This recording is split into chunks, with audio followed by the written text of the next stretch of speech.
Află cum să-ți menții afacerea sănătoasă și plătești după criză. ECPMC, o firmă dinamică și cu experiență în domeniul întocmirii documentațiilor pentru obținerea avizului și autorizației ISO conform legislației în vigoare. Am întocmit un număr de peste 57 de documentații pentru mai multe domenii: alimentație publică, instituții publice, învățământ, școli, grădinițe. Obținerea, atestat și raport GANEX la obiectivele care funcționează în medii cu potențial exploziv, conform normativului NEX 0106. Am întocmit un număr de peste 270 de documentații.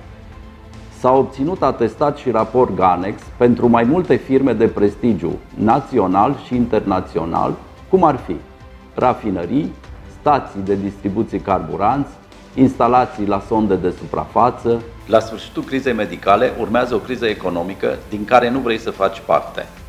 Afacerea ta este importantă, trebuie să rămână sănătoasă.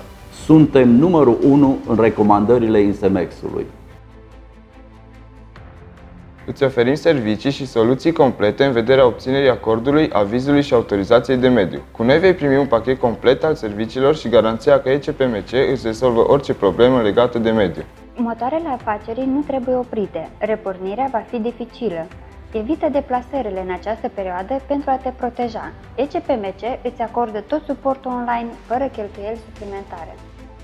Știu că afacerea ta este esențială. Contactează-ne acum și beneficiezi de o reducere de 23% la toate serviciile noastre.